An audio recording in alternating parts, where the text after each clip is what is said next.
public defender is an attorney employed by the community and responsible for giving legal aid without cost to any person who seeks it and is financially unable to employ private counsel. It is his duty to defend those accused of crime until the issue is decided in a court of law. The first public defender's office in the United States was opened in January 1913. Over the years, other offices were opened. And today, that handful has grown to a network of lawyers cooperating to protect the rights of our clients. Now, in the entire history of the public defender's office, one case stands out as perhaps the most difficult we've ever tried. It involved arson, murder, and insanity, and eventually took me all the way to the state Supreme Court. Mr. Pike? Yes, sir? I'm Deputy District Attorney Hornsby. Won't you come in, please?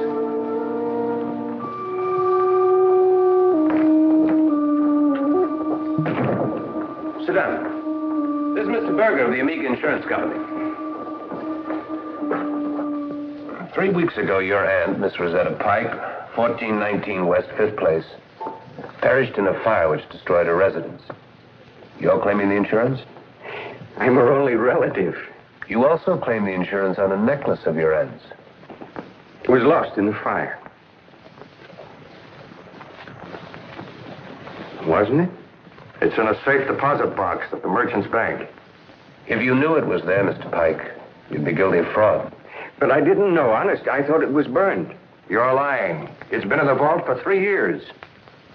I've been out of town. In that case, there can be no fraud. However, Mr. Berger seems to have some doubts. About the fire, too. The fire?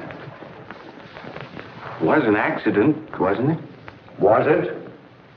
We also carried the insurance on your aunt's life. I know. $7,000 worth. Mr. Hornsby, I didn't start the fire. The arson detail found traces of candles. Somebody burned that house down, Pike. Got any ideas? I wish you wouldn't say that, mister. He's not accusing you, Mr. Pike. All I know is somebody lit the match. And I'm going to find out who. Oh, what's the use? I did it.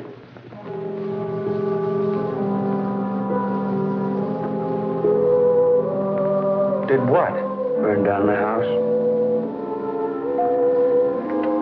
Miss Rogers, bring your book, please. I warn you, anything you say may be used against you.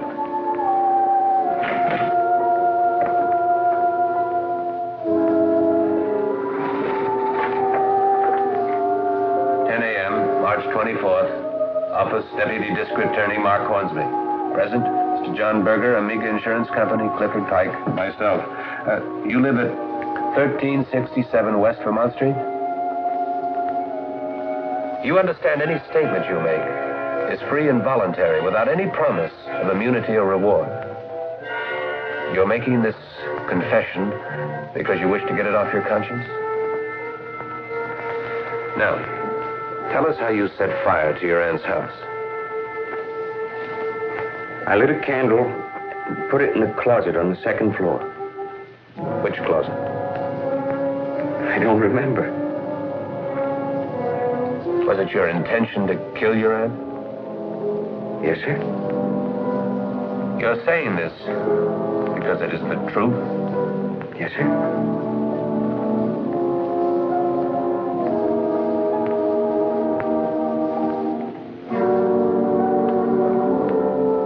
In view of this confession, it'll be necessary to hold you. You'll be booked in the county jail. Do you have an attorney? I got no money until the insurance. We're not paying off yet. The court will appoint a public defender. Your grandmother died 3 months ago. Kind of coincidental, wasn't it? No, sir, that wasn't a coincidence. I poisoned her. How? With arsenic. Isn't that what they all use?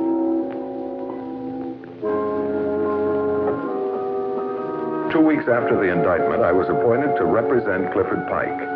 The charge, suspicion of murder, arson, and grand theft. Yeah, I said that. And is this your signature? The district attorney says that you did it for the insurance money. No, sir. The voices made me do it. The voices? I didn't want to, Mr. Matthews, but the voices, they wouldn't leave me alone. They made me do it. Mr. Matthews, you do me a favor. The jailer has $40 of mine. Will you get it and buy the boys some cigarettes and candy? There's some awful nice fellas in there. Some of them don't have a dime. I'll talk to the sergeant. Makes me feel bad to see what those voices can do to other people. Mr. Pike, were you ever in an institution of any kind? I'm not crazy, Mr. Matthews. You mustn't think that. I'm sorry. Were you ever in the Army? Yes, sir. For how long? 3 months. I was discharged on a Section 2. Emotionally unstable. And what did you do before you joined the transit company? Knocked around. Busboy, hotel clerk, done a million things. Once I worked in a nursery. I love flowers. Driving that streetcar was the worst. People are mean to you. There's rails. They make noises. Sometimes they sing. Autos cut in front. You can't turn. You got to go right where the rails take you. And I dream every night of taking a car down the street without rails. Someday I'll do it.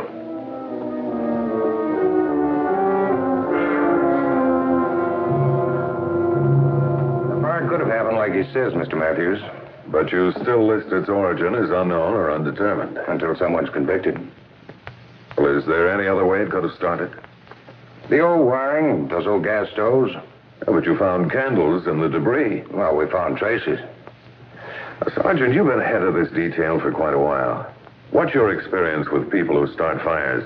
Well, how do you mean? Their personalities. Well, firebugs usually have one thing in common. What's that? They're crazy. Everyone I talked to about Pike called him a strange little man. I requested the court to appoint a psychiatrist to examine him. Dr. Miller had long experience with the mentally ill. These voices that you hear, Mr. Pike, where do they come from? From everywhere. Oh, there's ceiling, airplanes, radiators. What did they tell you? To kill my grandmother and my aunt. And you've heard these voices since you left school. Since I was 15, that's why I quit school. Didn't you ever go to a doctor? I was ashamed. Did you tell your parents? My father died when I was little. My mother 5 years ago. Did you like your mother? Everybody likes their mother. You say you loved your grandmother and your aunt. Why did you kill them? Voices told me to. Doctor, they were driving me crazy. After you killed your aunt, did the voices stop? No. Now they're cursing me. They say I'm no good. I didn't want to do it, Doctor. The voices made me.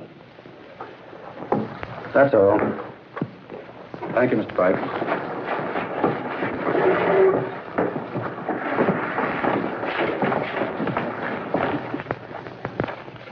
Come in, Bart. What do you think? An obvious case of schizophrenia with a very strong guilt complex. What caused it? His father was a promising musician. His grandmother and his aunt expected him to be like his father. Instead, he was erratic, unreliable, a drifter. They constantly criticized him for his failure. Yet he says that he liked them. Sure. Because he feels guilty for hating them.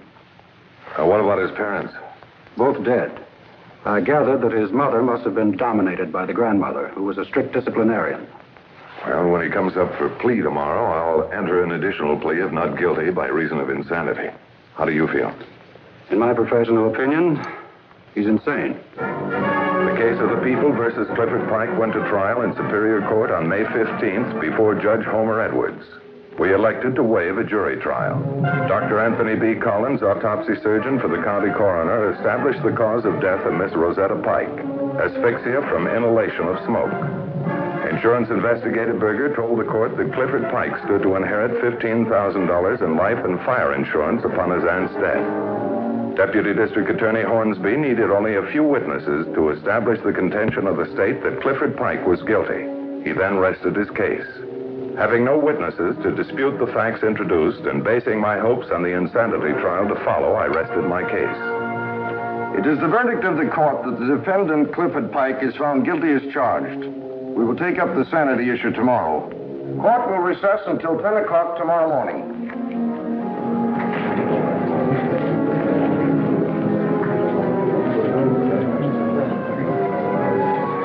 Seems like a real nice fella. What's this about tomorrow? Am I going to be tried again? Well, the psychiatrists who have been examining you will testify tomorrow as to your sanity. Mr. Matthews, I'm not crazy. I'm as sane as you are. For your sake, I hope you're not.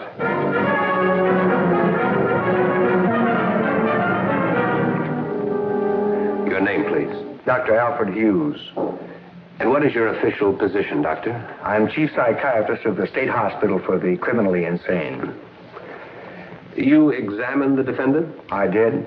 Will you tell the court the results of your examination?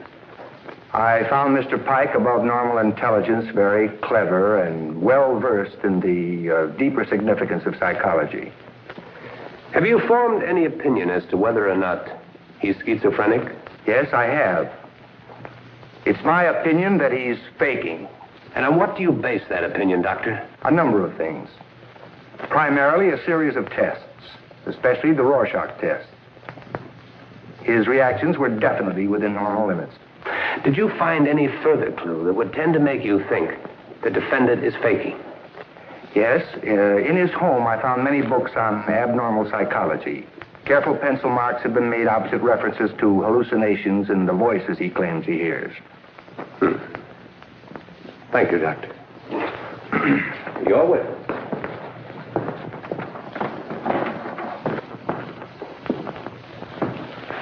Dr. Hughes, do you know of any people mentally ill that read books about their illness? Yes. Well, aren't most schizophrenics intellectually aware of their problem? Many are. Are these marks that you mentioned, couldn't the defendant have made the marks because they illustrate his problem? In my opinion, he's simulating schizophrenia. Would you mind answering my question, Doctor? I'll repeat it again. Could he have made the marks because they illustrate his problem? Well, yes. Thank you. But that'll be all, Doctor. You may step down. The prosecution then rested their case. I called as my first witness Dr. Miller. He stated the defendant was suffering from auditory hallucinations and delusions of persecution. He told of Pike's treatment at the hands of his grandmother and aunt, which caused his emotional instability. The prosecution did not cross-examine. My next witness was James Baldwin. I'm a dispatcher on the day shift at the transit company. You know the defendant, Mr. Baldwin? Sure I do. Been a motorman for 5 months. Seen him every day nearly till he got fired. Will you tell the court in your own words why he was discharged? Yeah. He went off his rocker. I object, Your Honor. The witness is not qualified to pass on the defendant's sanity. Objection sustained. Exactly what happened? Well, he was near the end of his run, see? 10, 12 blocks away, with a loaded car. All of a sudden, no stops. Go on. Well, he went past 10 stops with the people yelling to get off. If you ask me, he's bats. Your Honor, I must ask... Strike the last sentence. Your witness. Mr. Baldwin, when did this event occur? Wednesday, March 22nd. March 22nd, are you sure? He was fired the same day. Transit company don't let bums like him drive streetcars. Your Honor, I must ask... Strike everything after day. Your Honor, I should like to place in evidence People's Exhibit number 14, a carbon copy of a letter I sent to Mr. Pike on March 20th, asking him to come to my office March 24th. On March 22nd, the day after he received this, he committed the act of joyriding in his streetcar. I submit to the court that this studied act of lunacy was the beginning of a clever plan to pretend insanity and fool his attorney and the doctors who examined him. I object, Your Honor. The letter is irrelevant and immaterial and has no bearing on the sanity of the defendant. Objection overruled.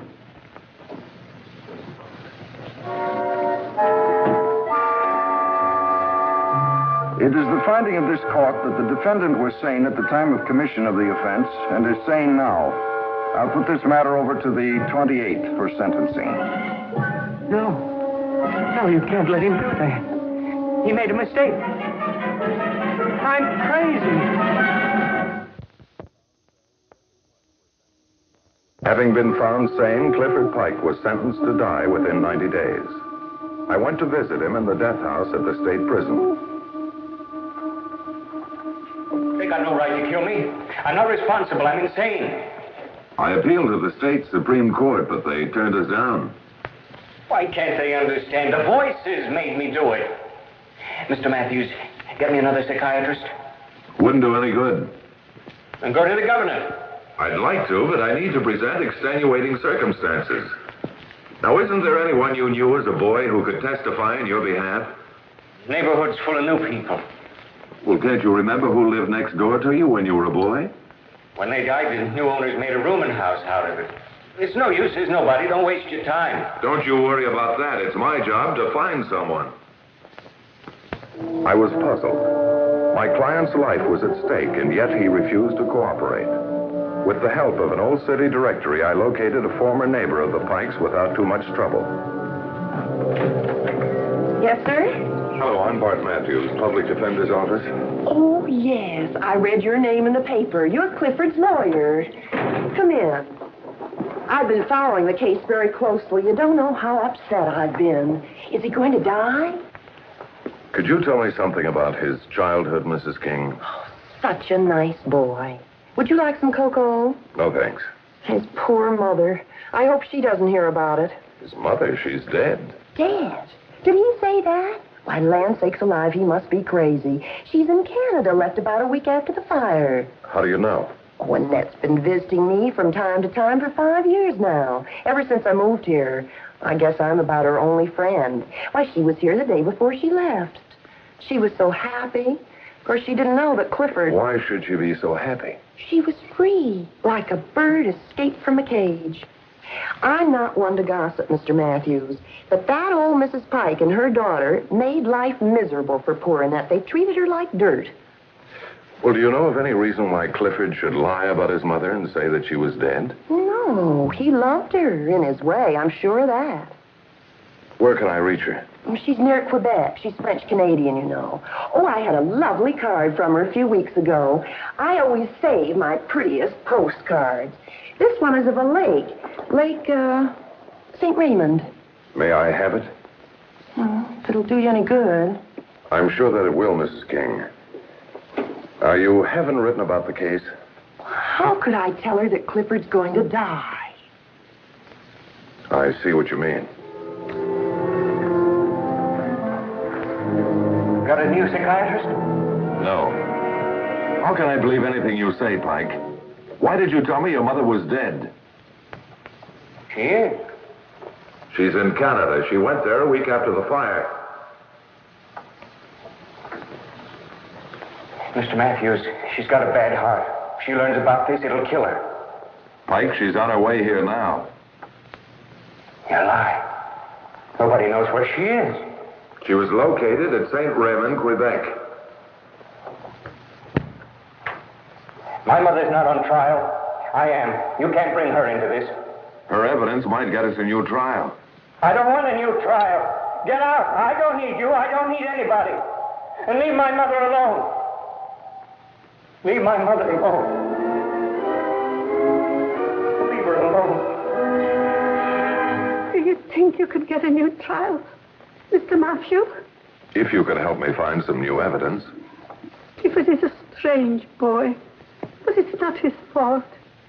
Mr. Matthew, can you understand what it means to raise a boy in a house of hate? I married his father in Canada during the First World War. When he brought me home, his mother and sisters were furious. His father died a year after Clifford was born. You were forced to live with him. 35 years. And Clifford hated his aunt and grandmother? He never forgave them for their treatment of me. I wanted more than anything in life to get away from that house, to go home again. You hated them that much? I didn't kill them, Mr. Matthew. But I must confess that deep in my heart, I wished them dead. Oh, I would never do anything like that. I want to see Clifford, Mr. Matthew, to tell him that I understand. I'll contact the warden and arrange a visit for you. Thank you. Please tell them not to be too angry with Clifford. He's had a very unhappy life.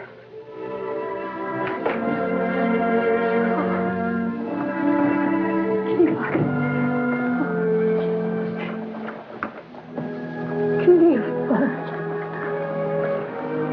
Why did you come back? You didn't have to. Mr. Matthew thinks he can get you a new trial if I testify. I won't let you. Please, Clifford. Mother, you know why I got you out of the country so fast. Now leave before they discover. Discover? Discover what? What are you talking about? Mother, let me do this for you. I've never been a good son, but I'll get off. Don't you worry about me. I've never been a good son to you. I ran away, left you to stay with them. I wanted to get you out of there, but I couldn't. Now that you're free, go on back to Canada. I don't want anything to happen to you. Clifford, you think I did it.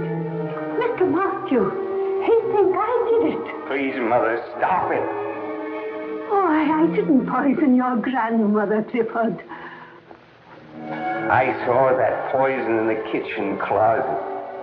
Oh, that was for the garden and the mice. The doctor said it was her heart.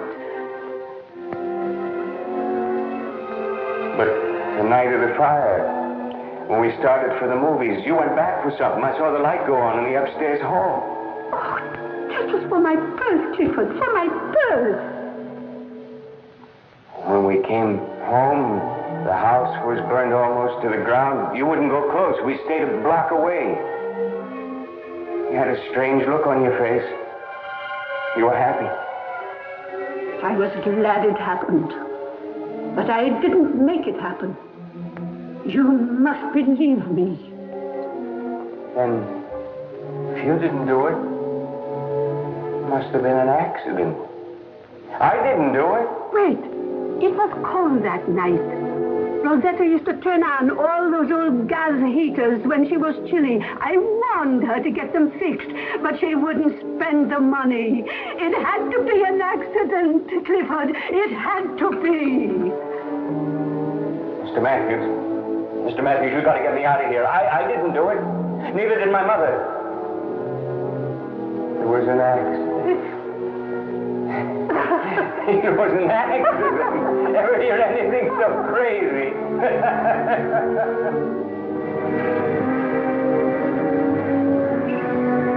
With my client in the death house, I was able to get the state Supreme Court to listen to my appeal within 2 weeks. I presented my new evidence. I had had the body of Pike's grandmother exhumed. The autopsy report showed no trace of poison. State Supreme Court ordered a new trial for Clifford Pike. It was proven that no murders had been committed and that the fire was accidental. He was exonerated and able to claim his legal inheritance. The case you have just seen was brought to a fair and just conclusion through the efforts of a public defender.